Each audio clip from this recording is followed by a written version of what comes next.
Te invitamos a comprometerte mes a mes y apoyar al DFI,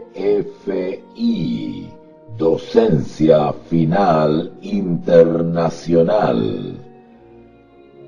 Tu donación es nuestro salario. Que Dios te bendiga.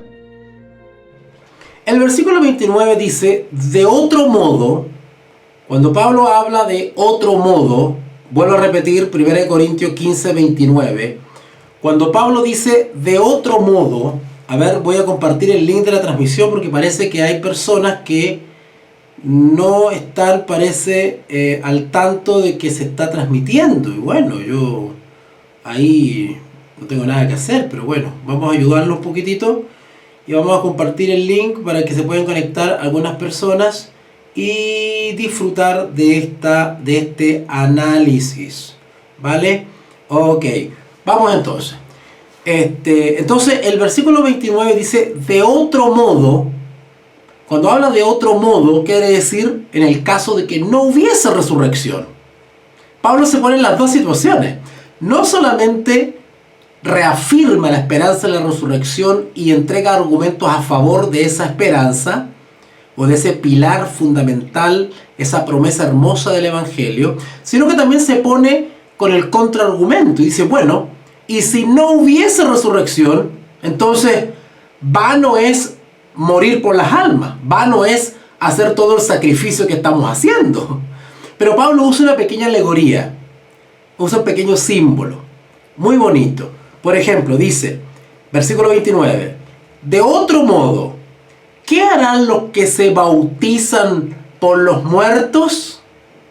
¡Wow! Claro, si leemos literalmente esto, podríamos llegar a la conclusión de que está permitido bautizarse por los muertos, como hacen los mormones, por ejemplo, ¿verdad? Que los vivos se bautizan en lugar de los familiares que ya han fallecido. Eso es una herejía. Y Pablo no podría estar enseñando eso, porque en ninguna parte de la Escritura se enseña eso. Es más, los registros históricos nos hablan de que los únicos que tenían la costumbre de bautizarse por los muertos eran algunas creencias paganas. O sea, algunos pueblos paganos tenían la costumbre de bautizarse por los familiares fallecidos.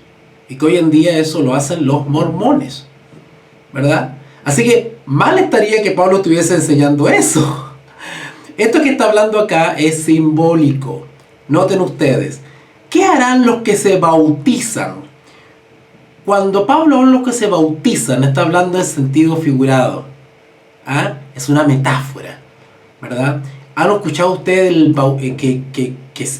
han visto ustedes que cuando, por ejemplo, los exploradores cuando hacen un curso, por ejemplo, o los Boy Scouts, ¿verdad? O los montañistas, o los que se preparan para la milicia, después de un largo periodo de entrenamiento, tienen su bautismo, ¿no es cierto? Es como la prueba final, el sello, ¿no es cierto?, que da testimonio de que ellos se han preparado para pasar la prueba final. El bautismo es como la prueba final, ¿no es cierto? La prueba final, el bautismo, ¿verdad?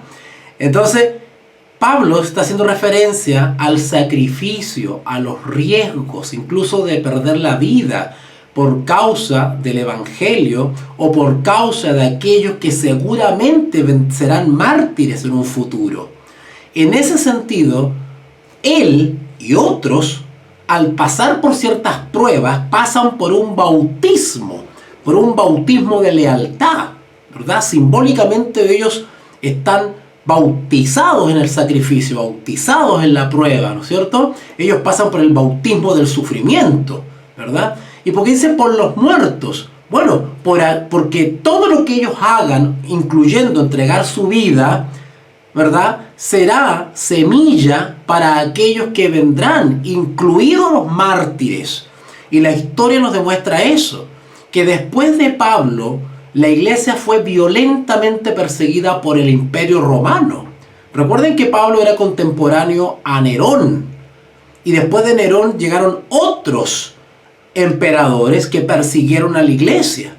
Es decir, hubieron miles de mártires. De hecho, si ustedes van a Apocalipsis, en el quinto sello, bueno, no me voy a meter en Apocalipsis porque no es mi estudio ahora, pero si ustedes van, por ejemplo, al quinto sello en Apocalipsis, señalando la etapa histórica de la iglesia, ¿verdad? La época de las persecuciones romanas, ahí habla de la sangre de los mártires, dice, que simbólicamente claman, gritan, ¿verdad? Pidiendo justicia, venganza. Bueno, Pablo dice, ¿de qué sirve que pasemos por el bautismo de la prueba en pos o en beneficio de aquellos que morirán por dar testimonio de Jesucristo si la resurrección no existe? Si la resurrección no se va a realizar. Vano es nuestro bautismo, vano es nuestro sacrificio, en vano mueren muchos por ser leales al Evangelio. Así que de esa manera tenemos que entender este texto, 1 Corintios 15, 29. Y de otro modo, es decir, si no hubiese resurrección, como algunos alegan, ¿qué harán los que se bautizan por los muertos? Si en ninguna manera los muertos resucitan. ¿De qué vale la pena sufrir? ¿De qué vale la pena ser mártir? ¿De qué vale la pena morir? ¿De qué vale la pena pasar por el bautismo de muerte? Del sufrimiento y de la angustia y de la tribulación. ¿De qué sirve si los muertos no van a resucitar? No morimos sin esperanza. ¿Ok? Saludo a Anita Manríquez, gran amiga de allá de México. Saludos, Anita. Qué rico tenerte por acá. Dios te bendiga mucho. Entonces, sin ninguna manera los muertos resucitan. Sigo en el 29. ¿Por qué pues se bautizan los muertos? Bautizan quiere decir que se exponen, se sacrifican. Entonces, ¿para qué nos sacrificamos por los muertos? ¿Verdad? Versículo 30. ¿Y por qué nosotros peligramos? ¿Se dan cuenta el contexto? Ahora Pablo reafirma en el 30 que se está refiriendo justamente a eso. Al sacrificio. A todos los riesgos a los cuales se exponen por la difusión del Evangelio. Versículo 30. ¿Y por qué nosotros peligramos a toda hora? Como queriendo decir, ¿vale la pena? Si no hay resurrección.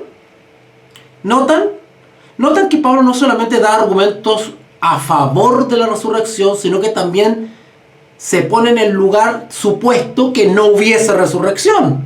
Y dice, bueno, ok, le doy un punto, no habrá resurrección, entonces ¿de qué vale la pena? Entonces, se destruye o se diluye todo el Evangelio si desechamos el mensaje de la resurrección, porque si no anulamos la experiencia maravillosa y sobrenatural de poder en la resurrección de Cristo. Y de ahí para atrás todo queda anulado. No valió la pena la muerte de Cristo, no valió la pena su pasión, no valió la pena su testimonio, no valió la pena su encarnación. Porque al fin y al cabo no hay esperanza. Y eso anula el mensaje de Jesús, cuando Él dice que todo aquel que cree que Cristo murió y resucitó, de igual manera resucitará a aquellos que duermen en Jesús. Se desecha todo el mensaje evangélico. Así que Pablo dice acá en el 30, ¿y por qué nosotros peligramos a toda hora? Os aseguro, hermanos, por la gloria que de vosotros tengo en nuestro Señor Jesucristo, que cada día muero. O sea, Pablo con esta expresión está diciendo, quiero asegurarles que vale la pena morir. Noten que dice que cada día muero.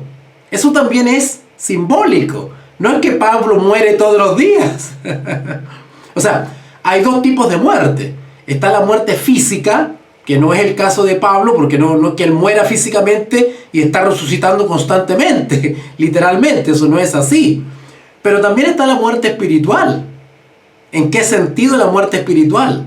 La muerte de la carne, la crucifixión de la carne. Cuando Pablo dice, os aseguro, hermanos, por la gracia de que vosotros tengo en nuestro Señor Jesucristo, que cada día muero. O sea, no solo muere en el sentido simbólico de que está expuesto a la muerte, o sea, todos los días él pone en riesgo su vida, sino que su yo, su naturaleza carnal, su carne, muere día a día para rendirse a Cristo. Por eso él decía, ya no vivo yo, porque él día a día se proponía morir él mismo para que Cristo sea reflejado en él.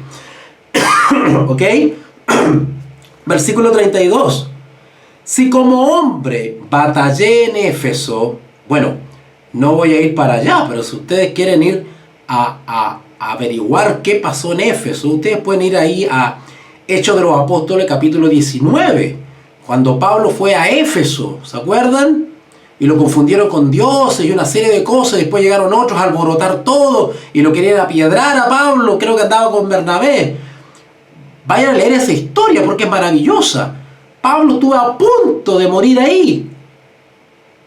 Si no me equivoco, lo llegaron a aturdir con un piedrazo. Por eso que el versículo 32 dice, si como hombre batallé en Éfeso contra fieras, esto también es simbólico, no es que él peleó con leones, ¿verdad? Fiera le llama a los enemigos humanos. ¿Qué me aprovechará?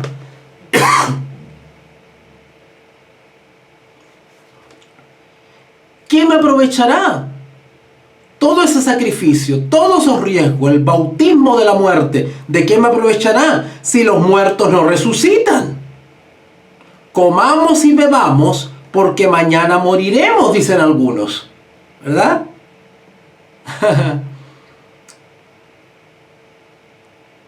Pablo, con esto de que comamos y bebamos porque mañana moriremos, Pablo está mencionando un dicho que era un dicho que era la manera simple de pasar por esta vida, ¿verdad? Es lo que algunos en antropología filosófica hablan de el sentido de la vida. ¿Qué sentido tiene la vida? Todo ser humano, y acá voy a filosofar un poco, todo ser humano, todo ser guión humano, de manera innata, en algún momento de su vida, se pregunta cuál es el sentido de la vida. O sea, ¿qué hago yo en este cosmos? Entendiendo como orden. ¿Qué hago yo? La vida es tan corta. Estoy consciente que la muerte nos va a llegar a todos. Bueno, en este corto periodo de vida terrenal, ¿qué hago? ¿Qué soy? ¿Qué entrego? ¿Soy útil? ¿Cuál es mi rol? ¿Cuál es mi papel en este mundo? Ese es preguntarse por el sentido de la vida. Bueno, Pablo se está haciendo esa pregunta. Pablo optó porque su vida valiese la pena. Por eso Pablo decía, quienes nos bautizamos en las pruebas, en las angustias, en las tribulaciones, vale la pena, dice Pablo. Pablo encontró un sentido a su vida cuando se encontró con Jesús, ¿verdad? Y Pablo ofrendó su vida hasta el final en pos de una causa. Pablo le encontró sentido a su vida terrenal mientras esté consciente. Pablo tenía un objetivo, tenía una meta. Él no pensaba como la gran mayoría que decía, no, que hay que comer y beber y pasarlo bien nomás y ya está, y vivir la vida y no hacerle más daño a nadie. Y una conclusión simple de la experiencia terrenal. Pablo dice que no. Pablo dice que no. Versículo 32. Si como hombre batallé en Éfeso contra fieras, ¿qué me aprovecha si los muertos no resucitan? Pablo argumentaba que valía la pena ser creyente en Jesús, porque había una esperanza, y esa esperanza es lo que a él le daba ánimo, ¿vale? Que era la esperanza de la resurrección.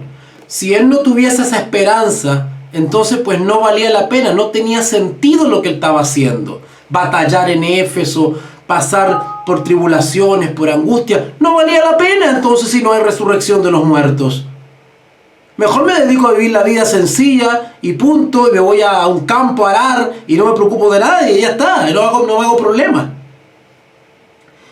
Versículo 33. No erréis, le dice a los corintios. Las malas conversaciones corrompen las buenas costumbres. Cuando Pablo dice no erréis, noten el contexto. Los corintios estaban siendo confundidos y descarriados por falsos maestros. Y Pablo, cuando les dice no erréis, en el fondo le está diciendo: dejad de ser descarriados. No sean tan vulnerables, no sean tan fáciles de descarriar. Las malas conversaciones, cuando Pablo habla de las malas conversaciones, está haciendo referencia a las malas compañías.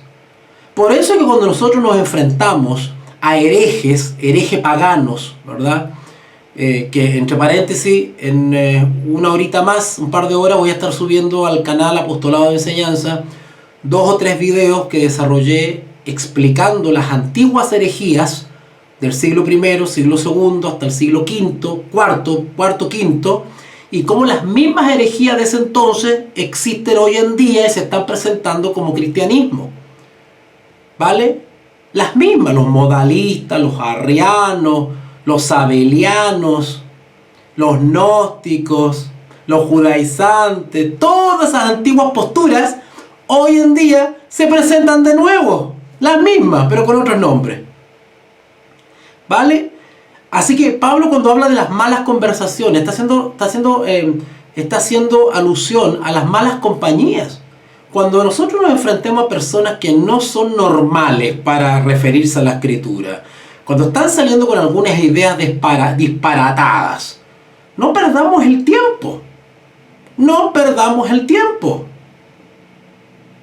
No erréis.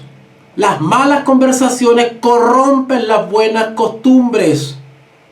Velad, dice el versículo 34. Velad debidamente. Velad es estar atento en vigilia. Y no pequéis. Esta frase de velad debidamente y no pequéis es lo mismo que ese texto que dice: si alguno cree estar firme, mire que no caiga. Ese texto en el fondo está diciendo: cuidado con la confianza propia. No sea que por un descuido y autosuficiencia erremos, nos descuidemos. ¿Vale? Cada día debemos velar como si fuese la primera vez. Así que este texto va en ese sentido apuntando. Velad debidamente y no pequéis, porque algunos no conocen a Dios. Ahora, ¿quiénes no conocen a Dios en este contexto? Los herejes paganos, los judaizantes, aquellos que estaban perturbando la fe de la iglesia. Ahora, el caso de los corintios es un caso entre varios. Recuerden los que estamos estudiando Gálatas, en el curso de Gálatas, Pablo también tiene que enfrentar a los judaizantes que andaban con las suyas. ¿Vale? Cuando dice acá que no conocen a Dios, está hablando directamente a aquellos que son débiles en la fe. El hereje es un débil en la fe. El hereje pagano, por ejemplo, aquellos nuevos herejes con antiguas posturas que están cuestionando la Trinidad bíblica o la personalidad del Espíritu Santo o la naturaleza de Cristo, ellos son débiles en la fe porque no han comprendido el misterio de la deidad revelado en la Escritura. La vista es muy corta y creyendo ser sabios se han hecho necios. ¿Ok? Así que Pablo dice en el versículo 34, velad debidamente y no pequéis, porque algunos no conocen a Dios. Para vergüenza vuestra lo digo.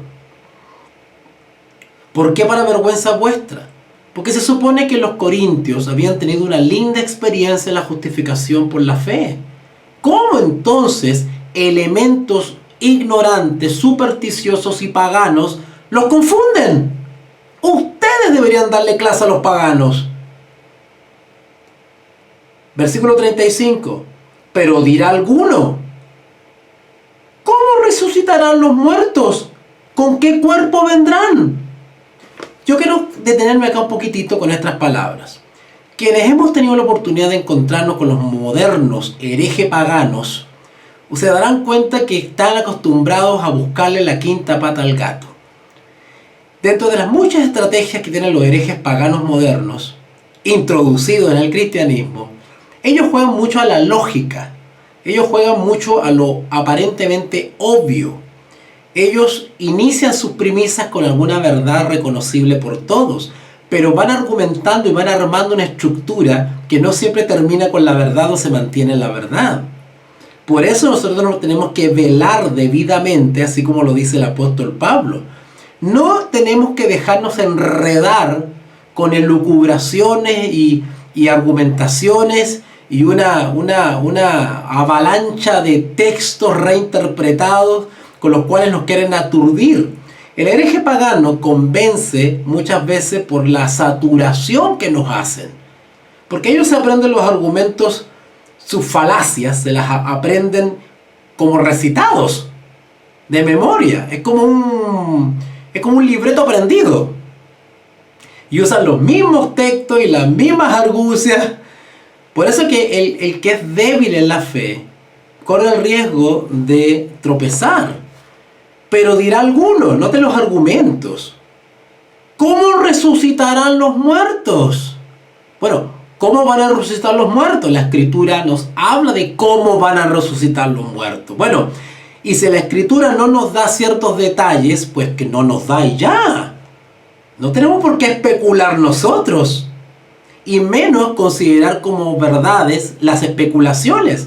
Las especulaciones son eso, especulaciones. ¿Somos libres de especular?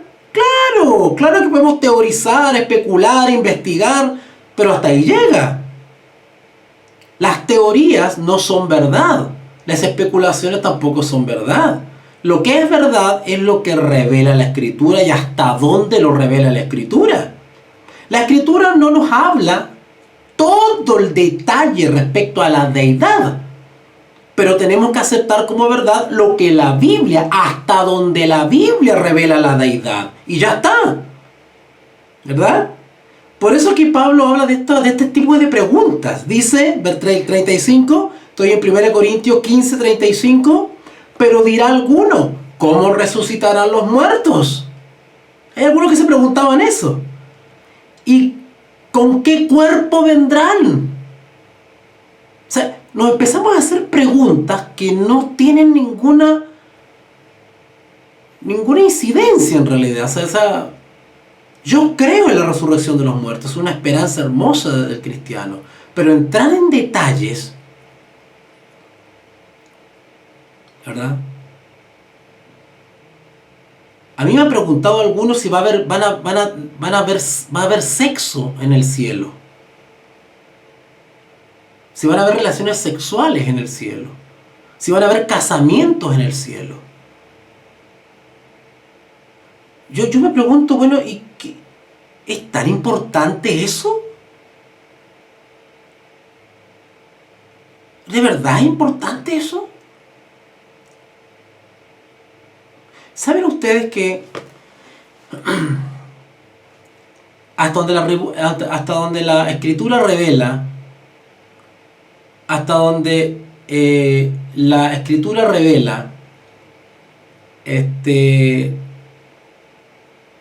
vamos a estar tan extasiados y maravillados con la hermosura de la nueva tierra? Va a ser todo tan puro, tan santo, tan sano, que créame que lo que menos vamos a pensar es en tener relaciones sexuales. ¿Vale? Hay algunos que me han preguntado, bueno, ¿y las mascotas que tanto amamos estarán con nosotros en el reino de los cielos? ¿Nos reencontraremos con las mascotas? Algunos me han preguntado eso. Y tengo una respuesta para eso, pero no la voy a dar acá. Porque eso sería especular, ¿verdad? Pero tengo una opinión sobre eso, ¿verdad? Porque yo creo en el amor y la misericordia de Dios. Y seguramente van a haber muchas sorpresas en el reino de los cielos. Muchas sorpresas. ¿Vale? Querida Anita, te respondo eso por privado. Al WhatsApp. Te respondo eso. ¿Ya? Ok. Versículo 36, 1 Corintios 15, 36. Necio. La palabra necio quiere decir insensato, ¿verdad? El insensato, yo quiero aclarar algo acá. El necio o el insensato es el que no usa la facultad del raciocinio debidamente. El necio, el insensato, es el que no reflexiona. ¿Vale? El necio es aquel que no escucha razones, que no escucha explicaciones, que no entra en razón. ¿Ok? Ese es el insensato, el necio, el que no tiene reflexión y por ende no es inteligente.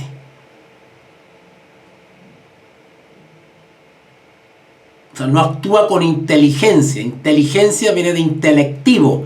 Intelectivo deviene intelectual. Intelectual es aquel que razona, que usa sus facultades mentales para analizar las cosas, ponderar las cosas y hacerse un buen juicio, un juicio correcto.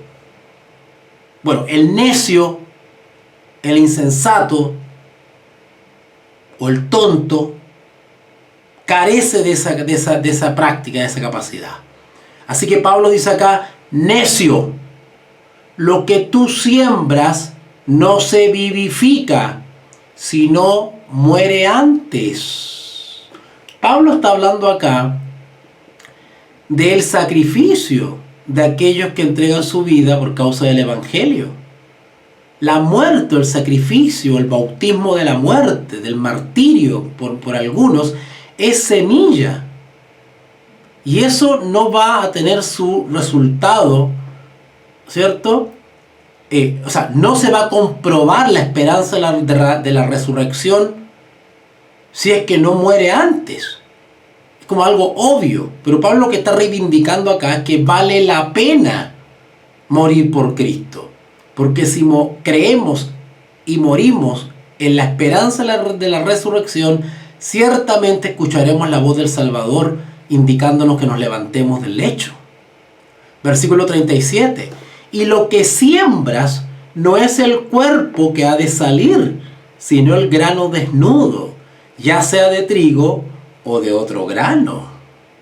Pablo está hablando de manera simbólica de la resurrección. Pero Dios le da el cuerpo como Él quiso. A la pregunta de que con qué cuerpo vendrán, Pablo está dando una respuesta. Versículo 37. Y lo que siembras no es el cuerpo que ha de salir. Yo sé que algunos están un poquito enredados acá, pero yo lo voy a clarificar al tiro. Y lo que siembras no es el cuerpo que ha de salir.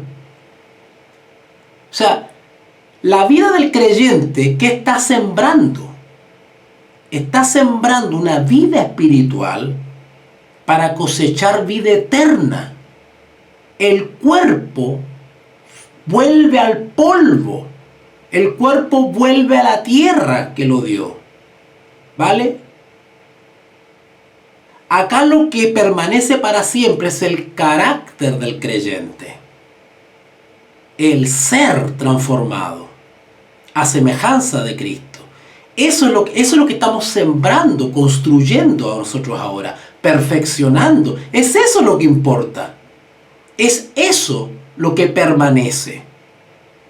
Lo que es renovado y transformado es el cuerpo mortal que muere y que se va a la tumba y se lo comen los gusanos. Y lo que se levanta es un cuerpo glorificado, renovado, restaurado. Pero lo que permanece tanto cuando te mueres como cuando resucitas es la transformación del carácter, la perfección de tu carácter, ¿verdad? Perfeccionado acá en la tierra, mientras vives. Eso sembramos nosotros, ¿vale? Versículo 37, y lo que siembras no es el cuerpo que ha de salir, sino el grano desnudo, ya sea de trigo o de otro grano. Pero Dios le da el cuerpo como Él quiso. y a cada semilla su propio cuerpo. Pablo nos está simbolizando como si nosotros fuésemos una semilla. No toda carne, ahora ya no habla de semilla, ahora habla de carne, propiamente tal, cuerpo, físico. No toda carne, versículo 39, no toda carne es la misma carne, sino que una carne es la de los hombres y otra carne la de las bestias. Otra la de los peces y otra la de las aves. Y hay cuerpos celestiales y cuerpos terrenales. Pero una es la gloria de los celestiales y otra la de los terrenales.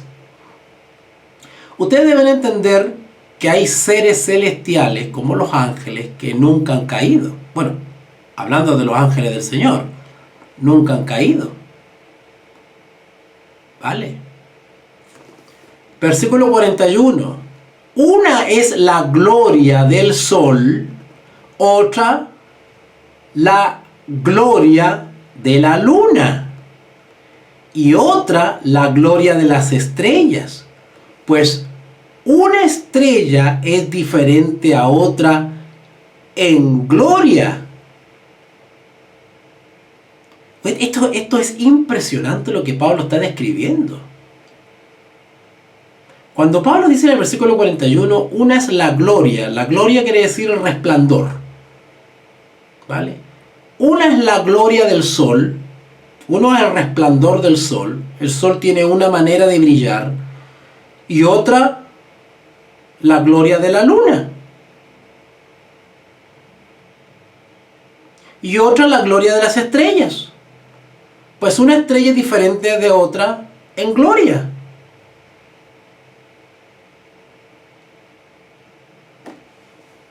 Así también, después que hizo todos estos ejemplos simbólicos, así también es la resurrección de los muertos. Se siembra en corrupción en este cuerpo mortal, pero resucitará en incorrupción.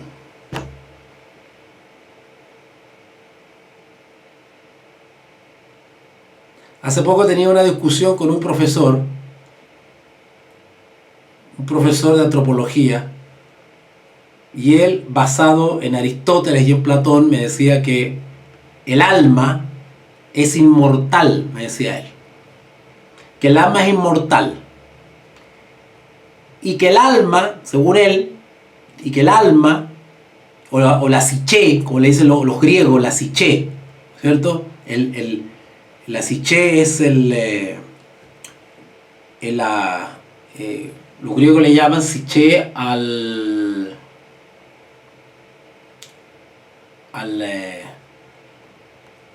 elemento vital, lo que le da la vida al alma, ¿vale? Entonces él me decía que el alma puede seguir teniendo, puede seguir funcionando vitalmente sin el cuerpo. Entonces yo le decía, bueno, entonces tú me estás diciendo que el alma sin cuerpo físico y material puede seguir subsistiendo. Y si sigue subsistiendo, es decir, que continúa con todas las facultades intelectivas, o sea, es un ente consciente. O sea, ¿pueden haber entes conscientes sin cuerpo material? Oiga, esta es una tremenda discusión. Una tremenda discusión en el mundo de la filosofía. Pero la escritura nos enseña otra cosa. La escritura nos enseña, bueno, yo no voy a dar la clase ahora sobre la doctrina de la falsa doctrina sobre la inmortalidad del alma, pero para que vean ustedes que tenemos que estar nosotros bien enseñaditos en la Biblia, porque afuera el mundo cree otra cosa y hay que darle argumentos. ¿Ok? Bueno, no los aburro más con eso. Pero el apóstol Pablo dice acá en 1 Corintios 15, 42, así también es la resurrección de los muertos. Se siembra en corrupción y se resucitará en incorrupción. O sea, el concepto bíblico de la naturaleza humana es que el ser humano es un ser corrupto, no incorruptible, como cree la filosofía. Somos corruptibles. Somos mortales, no inmortales, como dice la filosofía. Somos finitos, ilimitados, no subsistente, como dice la filosofía. Y eso es una cosa que le argumentaba este profesor. Y yo le decía, bueno, tú me estás diciendo que el alma entonces tiene los mismos atributos de una deidad. O sea, somos dioses. Y si somos dioses, entonces somos eternos, no morimos. Porque si morimos, somos mortales. Entonces cuando morimos, ¿qué cosa es inmortal? Bueno. Y luego dice el 43, 1 Corintios 15, 43, se siembra en deshonra, es decir, en este mundo, en esta vida, resucitará en gloria. Cuando dice deshonra, está haciendo referencia a que en esta vida vamos a experimentar injusticias. Vamos a experimentar situaciones en las cuales nos veremos, ¿no es cierto?, en aflicción. Sin embargo, recuerden las promesas de Apocalipsis capítulo 22 o 21, si no me equivoco, donde dice que Dios enjugará toda lágrima y ya no habrá muerte, ni enfermedad, ni dolor. Todo lo que ha habido antes de la resurrección es corrupción. Pero después de la resurrección habrá gloria. Versículo 43, se siembra en deshonra, resucitará en gloria.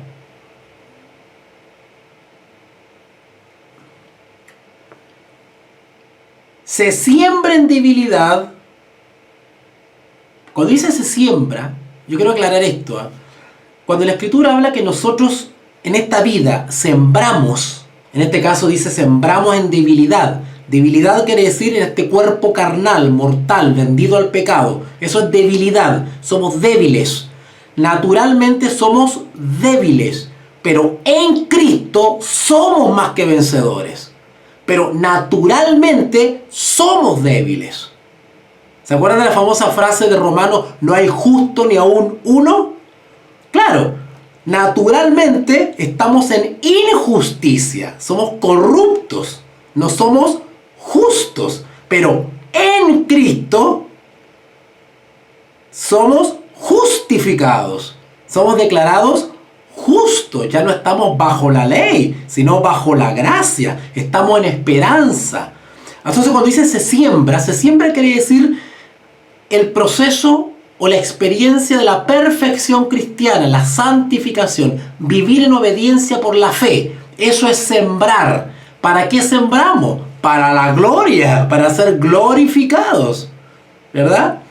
Así que, versículo 43, se siembra en deshonra, resucitará en gloria. Se siembra en debilidad, resucitará en poder. O sea, Pablo está hablando aquí de un contraste entre la etapa pre-resurrección y post-resurrección, ¿vale?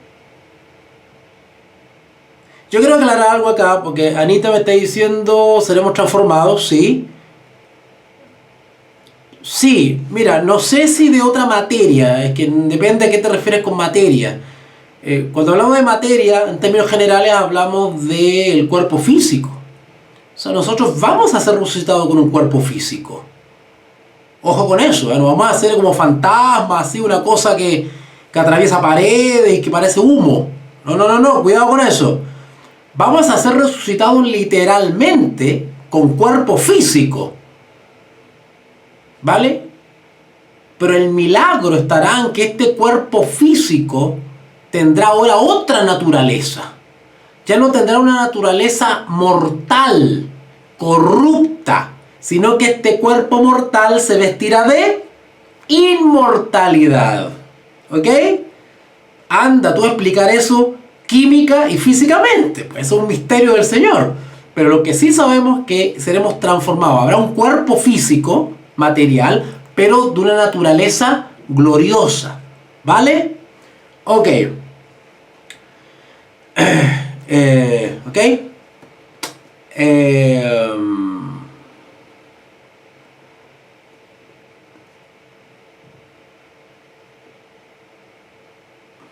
Mira, hasta donde sé, porque César me pregunta acá, César me pregunta acá, cuando una persona muere, ¿conserva lo que pensaba? Bueno, cuando una persona muere no tiene conciencia, en realidad. O sea, yo no estoy muerto en la tumba y estoy pensando cosas, eso no sucede. Todas las facultades han sido suspendidas. Pero en la resurrección, hasta donde yo tengo, sí, exactamente, cuerpos gloriosos, a eso me referiría, sí. Cuerpos glorificados, transformados, pero físicos. Cuerpos físicos materiales, literalmente. Pero la naturaleza será transformada. ¿Vale? Es que es complicado explicar eso, porque tendría que entrar en algunos términos que no son bíblicos para poder explicarlo. Que eso es lo maravilloso de la teología. La teología nos entrega conceptos que no son bíblicos, pero nos ayudan a explicar verdades bíblicas, sin alterar la escritura, claro, pero nos ayudan a explicar la escritura. Entonces, podríamos hablar, por ejemplo, de la sustancia, que seremos nuestra sustancia. La sustancia de nuestra naturaleza será transformada. Ahora, no te puedo dar una explicación, como decía, química y física sobre eso, porque no hay luz sobre eso, pero efectivamente ocurrirá un milagro, físicamente hablando, ocurrirá un milagro. Por favor, acuérdense cuando se le apareció Elías y Moisés ¿dónde fue esto? La transfiguración, ¿se acuerdan? Ok, bueno, pero no nos vamos del tema, porque si no me entusiasmo y voy para otro lado. Ok, según la información que tenemos, a ver, lo que pasa es que ese tipo de pregunta que me hace César, por ejemplo, de que si uno muere, conserva lo que pensaba. O sea, con todo el cariño, César, pero de verdad que lo que podríamos hacer es especular sobre eso nomás, porque te vuelvo a repetir, es lo que menos vamos a estar pendientes de lo que pasó acá en la Tierra, porque vamos a quedar tan maravillados con las cosas que vamos a ver, que ni nos van a hacer acordarnos de lo que pasamos en la Tierra. ¿Vale? Ok. Gracias, Solange. Continuamos. Entonces el versículo 44 dice, 1 Corintios 15, 44, se siembra cuerpo animal. Cuando dice animal, se está refiriendo a natural, cuerpo mortal, natural. ¿Vale? Eso es animal. Resucitará cuerpo espiritual. Es que lo que pasa es que cuando nosotros hablamos de espiritual nos imaginamos una cosa etérea, así sin cuerpo, y eso no es así, ¿vale? Así que cuidado con eso, ¿ya? Hay cuerpo animal y hay cuerpo espiritual, ¿vale? Es decir, hay cuerpo animal, natural, carnal, el que tenemos actualmente, y hay cuerpo espiritual, que es el cuerpo glorificado. Cuerpo glorificado es lo mismo que cuerpo espiritual, ¿ya? Así también está escrito: fue hecho el primer hombre, Adán, alma viviente. Claro, el concepto bíblico de alma, o sea, cuando nosotros hablamos de alma, que viene de ánima, ¿cierto? Que es un ser, un ente vital, con vida, consciente. Es que esa es la gran controversia, porque ni siquiera la filosofía ha podido aclarar eso. Por eso cuando yo le dije a ese profesor, claro, pero es un alma consciente, a ese le complica todo, ¿verdad?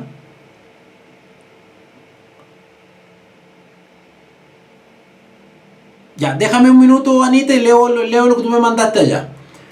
Entonces, dice acá, fue hecho el primer hombre Adán alma viviente, o un ser viviente, o espíritu viviente, ¿verdad? Un ser viviente, o una persona viviente, un alma viviente. El postrer Adán, o sea, Cristo, espíritu vivificante. ¿Vale? Tenemos los dos procesos. Adán fue creado del polvo de la tierra y fue hecho un ser viviente, un alma viviente. ¿Vale? Pero sin embargo, Adán todavía está en la tumba. Porque fue un ser mortal. Él cayó. Cayó de su condición. Y por lo tanto, está todavía durmiendo. Sin embargo, el postrer Adán, Cristo, ¿verdad? Gustó la muerte, pero resucitó de los muertos. Es decir, por la muerte entró al mundo, por un hombre entró al mundo la muerte, pero por otro hombre entró la resurrección. ¿Vale? Eso lo explica el libro de Romanos. ¿Ok? No voy para allá ahora eso, porque ustedes conocen ya ese texto. Versículo 46. Ahora, perdón, en el 45 cuando dice que el postrer Adán, espíritu vivificante, quiere decir que Cristo es el Señor de la vida y de la muerte. Él venció la muerte. La muerte no se enseñorea sobre él. La muerte no tiene dominio perpetuo, eterno sobre él, como sí lo tiene sobre nosotros. O sea, cuando nosotros muramos, el único que puede levantarnos de los muertos es Dios. Sin embargo, el Señor Jesús entrega su vida y toma su vida, porque es el Señor de la vida y de la muerte. Así que Él da vida a quien quiere darla, según su voluntad y su sabiduría y su eterna misericordia. ¿Vale?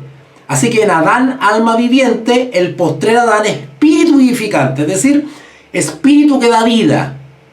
¿Ya? Ahora, no es que Jesús sea un espíritu, cuidado, solo que acá a veces en las expresiones bíblicas se toman de un elemento del alma para señalar un todo.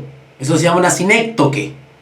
Una sinéctoque quiere decir que yo puedo decir en términos generales que una persona, digo alma viviente. Pero no es necesario que diga alma, yo puedo decir espíritu viviente. Me estoy refiriendo a una persona, un alma también, pero la menciono con uno de sus elementos. ¿Vale?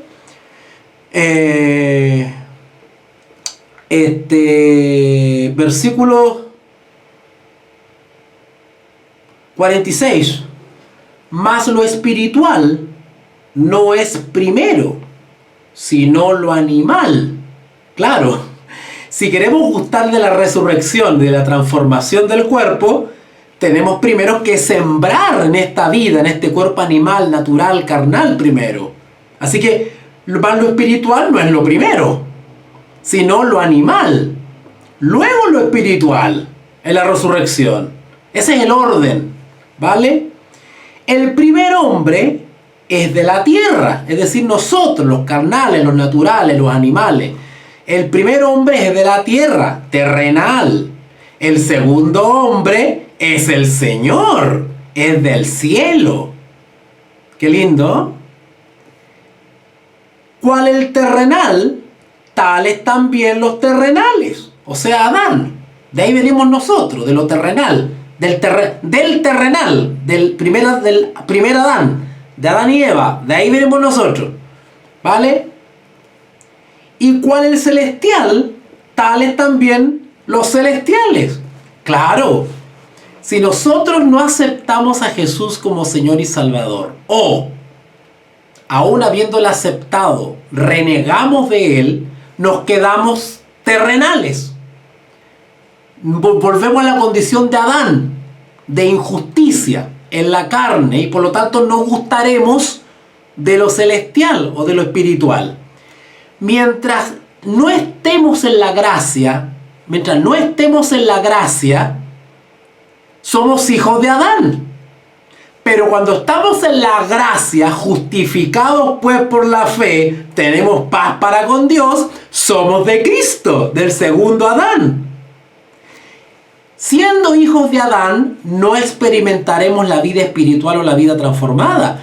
Pero en Cristo Jesús sí experimentaremos la transformación del cuerpo. ¿Se está entendiendo? Nosotros escogemos en esta tierra de quién somos hijos. O del primer Adán terrenal, muerto al pecado, o de Cristo, espíritu vivificante, restaurador, reconciliador, justificador, perdonador, santificador, glorificador. ¿Vale? Ok. Vamos al versículo 48. Va, ¿a dónde quedé? 49. Y así como hemos traído la imagen del terrenal, o sea, de Adán, cuando dice Pablo, estoy en 1 Corintios 15, 49, cuando dice Pablo, así como hemos traído, o sea, heredado, la imagen del terrenal, ¿cuál es ese? Adán. Adán. Hemos heredado la naturaleza caída de Adán, o sea, su imagen. ¿Y para qué apareció Jesús? Para restaurar su imagen en nosotros. Para que no tengamos la imagen de Adán, sino la imagen de Cristo. Porque Adán y Eva eran la imagen de Dios. Fueron hechos creados a imagen y semejanza. Pero cuando cayeron, la imagen de Dios fue distorsionada en la vida de Adán y Eva. Para eso apareció Jesús, para restaurar lo que se había perdido. ¿Qué cosa? La imagen de Dios en su creación. Y eso se produce durante esta vida mortal y terrenal consciente, sembrando para salvación. La obra de restauración de la imagen de Dios es en esta tierra, vivos, ahora conscientes. Porque en la resurrección esa imagen ya ha sido transformada. El carácter de Cristo en mí no es adquirido en la resurrección. En la resurrección solamente es transformado el cuerpo mortal en inmortal, pero el carácter, el ser transformado a la imagen de Dios es ahora.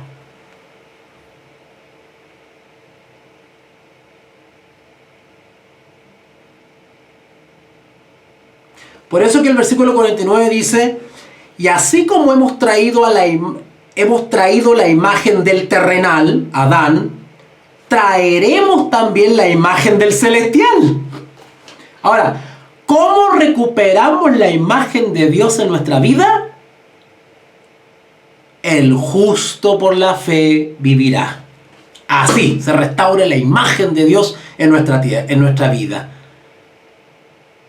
Viviendo por la fe, tomados de Jesús, permitiendo que Él nos transforme, que se refleje su vida en la nuestra, o al revés, que nuestra vida refleje la imagen del Maestro.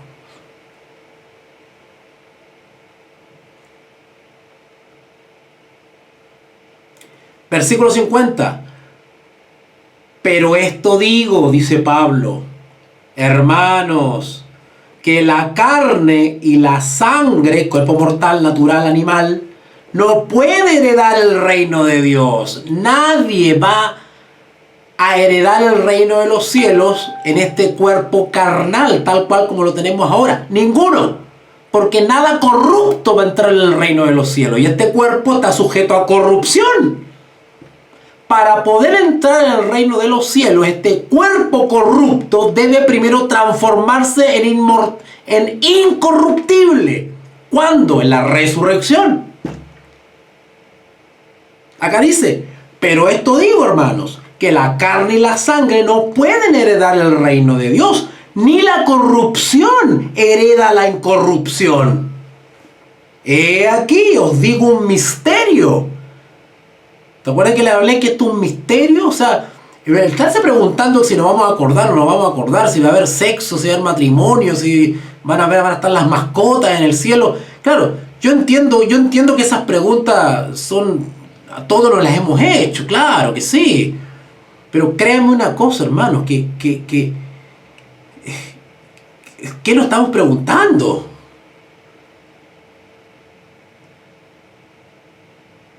O sea, el nivel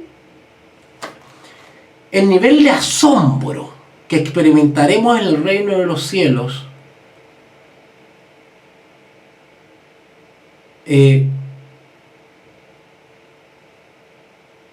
nos va a mantener tan absortos, tan ocupados.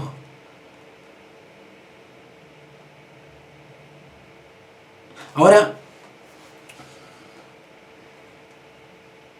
bueno, yo no puedo hablarles ahora sobre eso porque no es el tema de hoy día, pero le voy a dar mi opinión personal, ya que preguntan tanto, ya que están tan curiosos. Tengo cómo probarlo, ¿eh?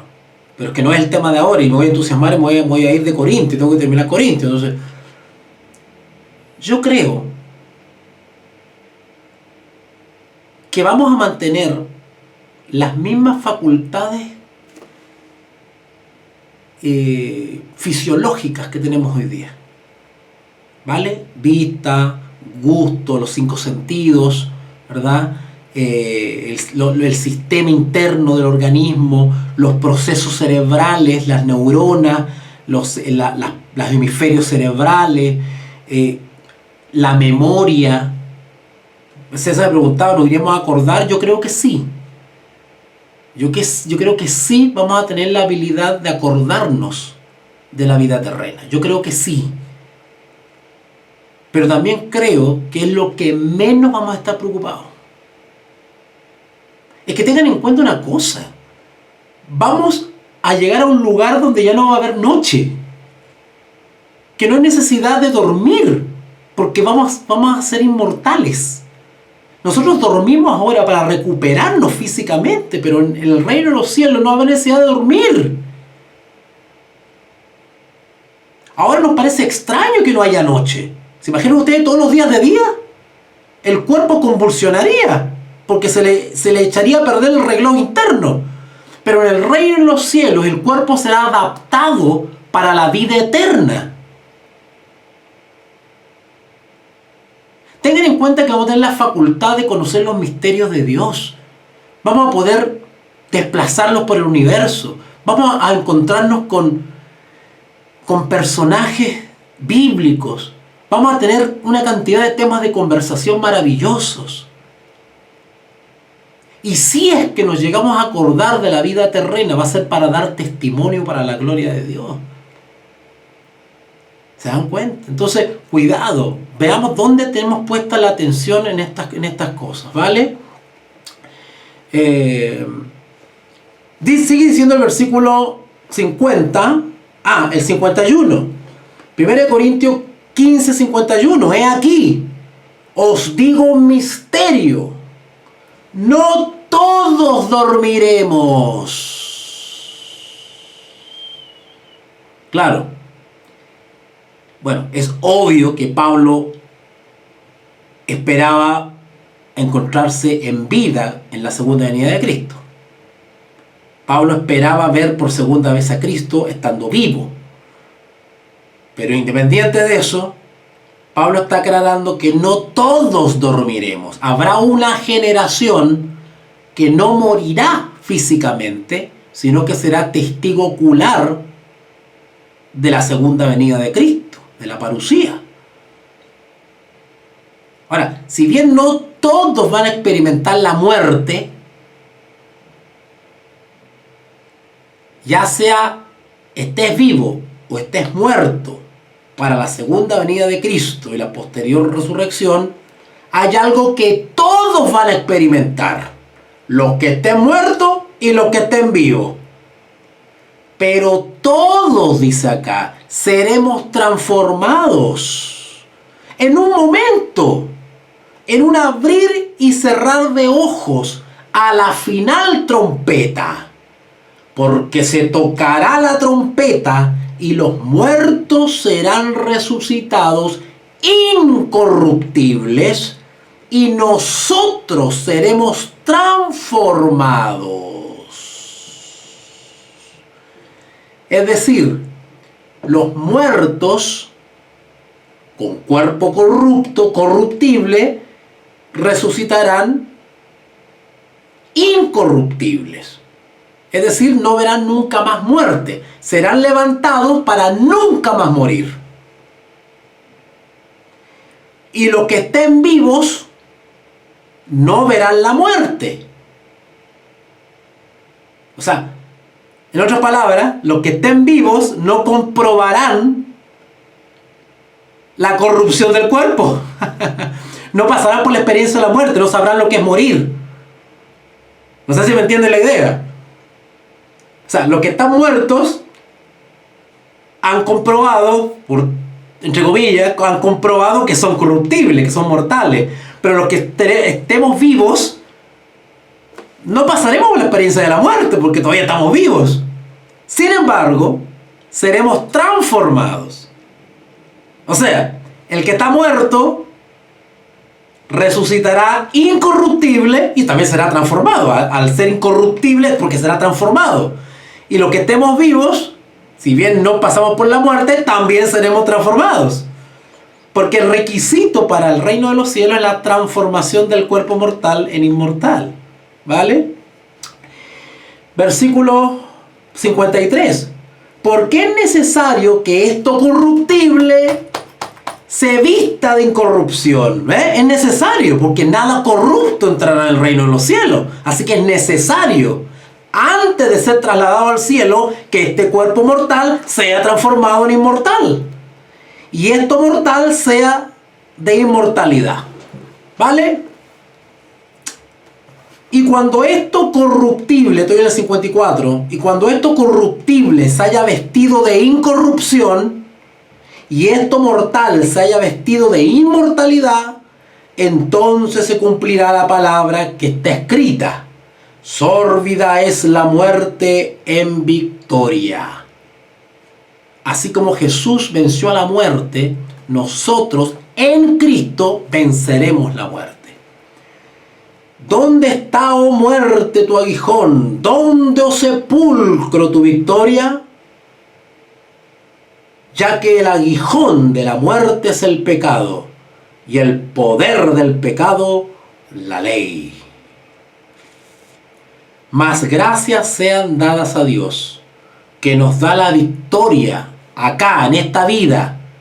Ojo, la victoria se obtiene ahora, en este cuerpo mortal y corrupto. Por la fe se obtiene la victoria, por medio de nuestro Señor Jesucristo. Así que, hermanos míos amados, estad firmes y constantes, creciendo en la obra del Señor siempre, sabiendo que vuestro trabajo en el Señor no es en vano.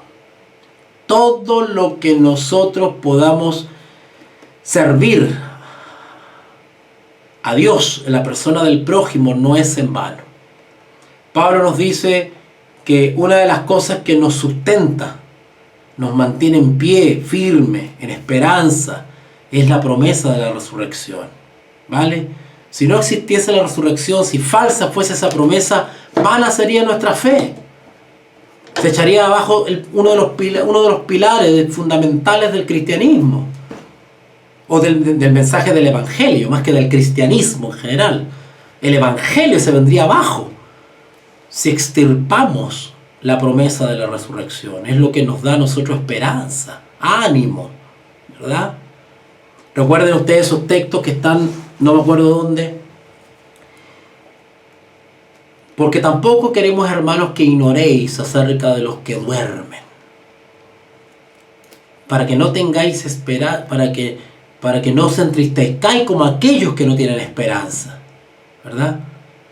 La esperanza de la resurrección es un consuelo. Es un consuelo. ¿Vale? Sí, César. La restauración Y la purificación es un trabajo de toda la vida, sí. Es un trabajo de toda la vida. Por eso Pablo habla de sembrar. Sembramos en corrupción, sembramos en este cuerpo natural. Sembramos para cosechar gloria, ¿vale? Victoria. Bueno, vamos a dejarlo hasta acá. Gracias a Dios hemos terminado el capítulo 15 de 1 Corintios. Nos queda solamente el capítulo 16, que es súper cortito, súper breve. Ya eso lo dejamos para el lunes, ¿verdad? El lunes estaríamos, Dios mediante, terminando 1 Corintios, ¿ya? Y recuerden que vamos a continuar con 2 Corintios. Vamos a analizar toda la cartita 2 Corintios, Dios mediante, ¿ya? Mañana domingo se casan los gringos. Mañana domingo tenemos la última clase de Gálatas. Acuérdense, el curso de Gálatas termina mañana. Vamos con esos alumnos que han perseverado hasta el final. Mañana la última clase de Gálatas. Y durante la otra semana le voy a estar haciendo llegar los diplomas de participación, diploma digital, ¿vale? Saludo a Kevin también, que anda por ahí revoloteando en Facebook. Te invitamos a comprometerte mes a mes y apoyar al DFI, Docencia Final Internacional. Tu donación es nuestro salario. Que Dios te bendiga.